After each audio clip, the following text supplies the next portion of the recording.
এই মুহূর্তে breaking news. ভাঙড়ের বামনঘাটায় নাবালিকার শ্লীলতাহানির অভিযোগ। লেদার কমপ্লেক্স থানার জলে তৃণমূল পঞ্চায়েত সদস্য। স্থানীয় অনুষ্ঠানে মদ্যপ অবস্থায় নেতার কুকীর্তি সামনে এসেছে। টানা হেজড়ায় ছিঁড়ে যায় কিশোরীর পোশাক। আরো ডিটেল জানাবো, কল্যাণ রয়েছে আমার সঙ্গে, প্রতিনিধি কল্যাণ। এখনো পর্যন্ত এই ঘটনায় কি কি তথ্য সামনে আসছে, কি অভিযোগ নাবালিকার এবং তার পরিবারের? একেবারেই প্রিয়াঙ্কা, জানিয়ে রাখি, এই বামনঘাটা এলাকায় কিন্তু একটি অনুষ্ঠান চলছিল।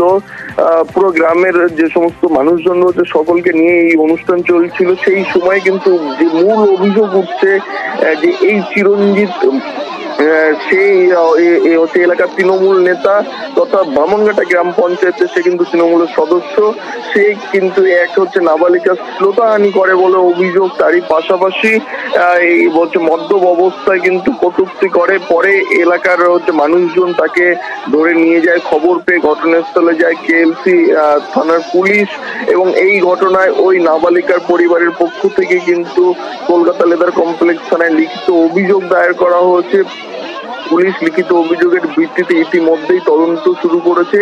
তবে স্থানীয় যে সমস্ত মানুষজন যে মারাত্মক অভিযোগ করছে যে মদ্যপ অবস্থায় এসে সেখানে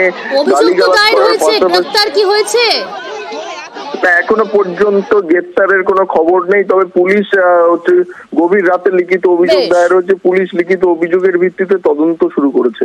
বেশ, হাঁড়ি ভাঙার জন্য একটা আমাদের গামছা নিয়ে একটা দুর্ঘটনা ঘটে গেছে। মেয়েরা আনন্দ করছে, বাচ্চা বাচ্চা মেয়েরা সবাই, সব মেয়েই ছিল। যে কজন চারটে ছেলে মদ খেয়ে এসে ওর মধ্যে গেল কেন, তাদের উপরে ঝাঁপিয়ে পড়ে ছাড়ছে না গো।